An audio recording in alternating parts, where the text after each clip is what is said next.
Welcome back, everyone. This will be my brand new Loki Season 2 first look video. We have another first look with a bunch more footage in a completely different episode that they're filming, and Sylvie is back. So I will explain what's going on with Sylvie during the events of Season 2. If you're brand new to the channel, be sure to subscribe to get all the videos. We're going to have all the Comic-Con trailers next week. Marvel is doing a giant Comic-Con panel. They're supposed to release the Black Panther 2 trailer, but we're also going to get trailers and previews for a bunch of other Marvel Phase 4 movies and for some of the Marvel Disney Plus shows. There will be a separate Disney Plus event for just the TV stuff happening in September. That's where we'll probably get some more Loki Season 2 footage. Because of the whole connection with Kang the Conqueror appearing during Loki Season 2, ruling over this version of the TVA, like the more comic book accurate version of Kang, different variant, and a version of him also appearing in Ant-Man 3 Quantumania. The Ant-Man 3 movie is supposed to take place in February. I believe that variant of Kang the Conqueror is going to be different from the variant that we see in Loki Season 2. But Loki Season 2 is taking place after Ant-Man 3, so we'll have already seen another version of Kang before Loki Season 2 starts.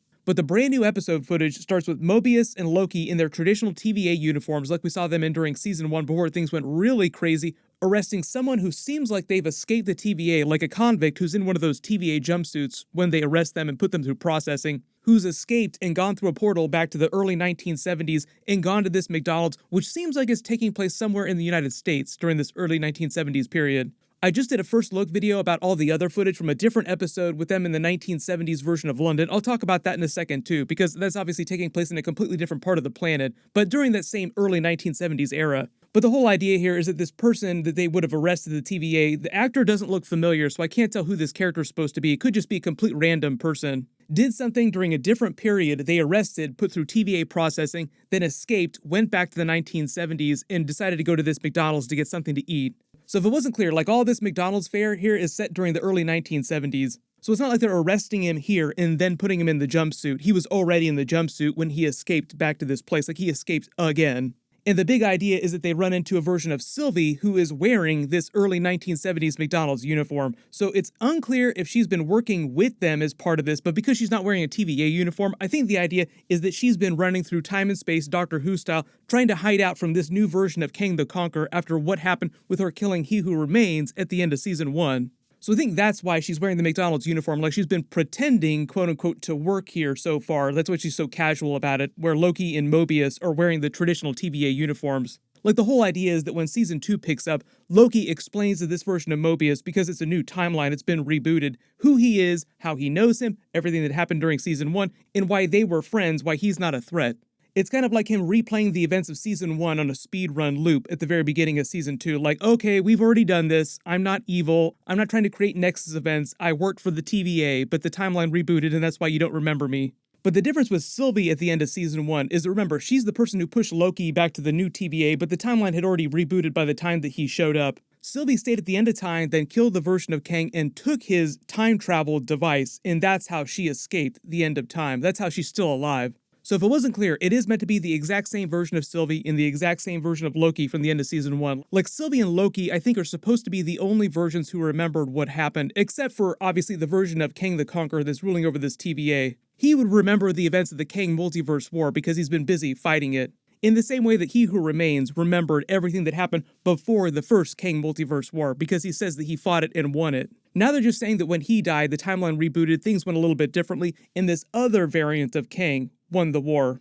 Obviously, it's really funny seeing Sylvie dressed up like a 1970s McDonald's worker, but I think the other really interesting thing that's going on here too is that Loki is legit working for this new version of Kang because it seems like he's just doing his normal duties as a TVA employee. So what they might be doing is just trying to figure out what's going on with this new version of Kang the Conqueror. Part of the mystery of Season 1 was learning that there was a version of Kang in charge of everything, He Who Remains version of Kang, even though he likened himself to the devil, you probably think I'm the devil, but everybody else is so much worse, wait till you meet my variants. Well, we're meeting one of his variants in Season 2, so I think part of the idea is in Loki trying to figure out what's really going on with this new version of Kang, is he actually worse? What is he doing that's so much worse than He Who Remains? Because remember, all this is heading towards a version of Secret Wars, so eventually they're going to be leaning more and more on the Kang Multiverse War, and I think instead of God Emperor Doom, during the Secret Wars comic book arc, they're going to lean more heavily on a version of Kang being responsible for all the incursions in the eventual time runs out lead up to actual Secret Wars and Battleworld.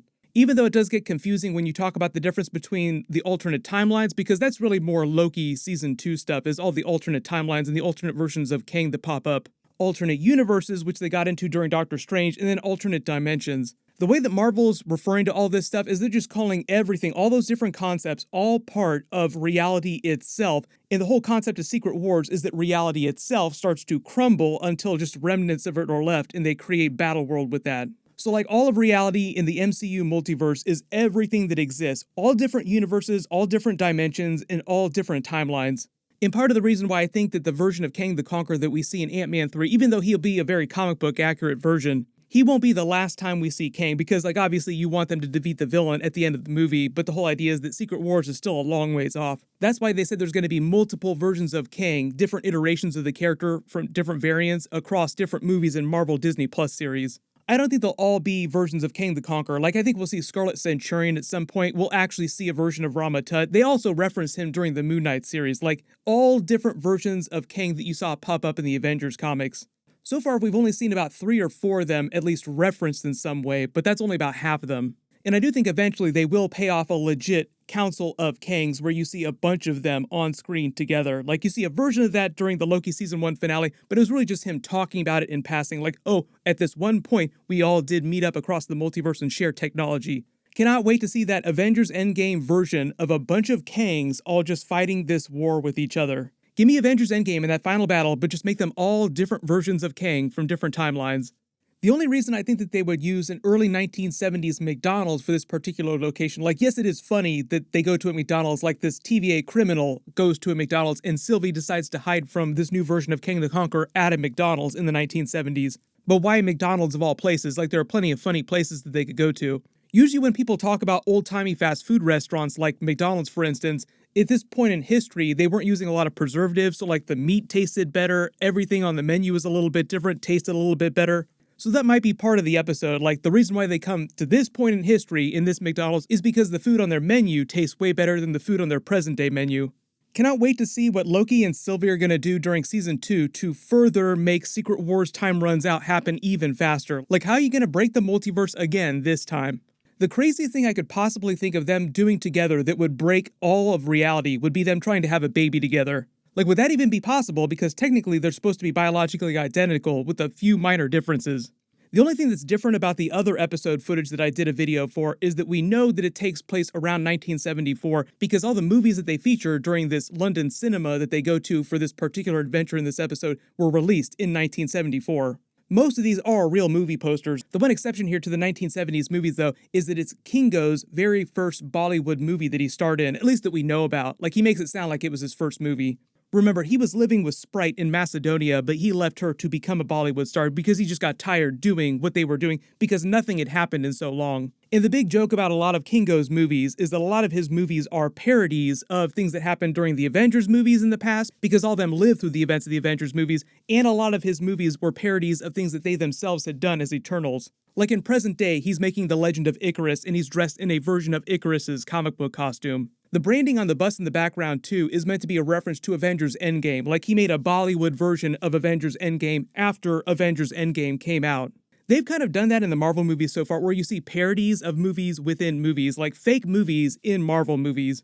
And the funny thing is that they're all made by Goodman Productions. It's an Easter egg for Martin Goodman, the person who actually owned Timely Comics, which was the predecessor of Marvel Comics. Like, Martin Goodman is the person that hired Stan Lee as a young man. Eventually he hired Jack Kirby, and then once you get to the 1960s is when most of the major characters at Marvel that people think of when they think of the classic Marvel characters actually wound up debuting in the comics. Namor during the Black Panther 2 movie is like one of the exceptions to that. They call him the first mutant is because he debuted as a comic book character before a lot of the other X-Men characters who were mutants. We'll see if they explain Namor being a mutant inside the MCU, because, like, literally, we just had the Miss Marvel finale episode, and there was a major X-Men twist. I don't want to give away big spoilers for that during this, because obviously Loki doesn't have a lot to do with what was happening during Miss Marvel. But, like, now inside the 616 universe, we have official X-Men, even though technically Scarlet Witch, Billy, and Tommy, and even Quicksilver were kind of like mutants before that. But the way that they acknowledged that was kind of in a roundabout way. Just in the Miss Marvel finale, they literally said the word mutant out loud, which they had not done before.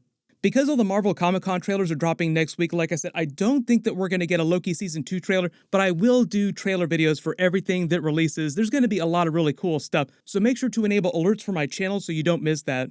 While you wait for everything, click here for all that other Loki Season 2 footage that I did a video for earlier. and click here for all my Thor Love and Thunder alternate ending and deleted scenes video.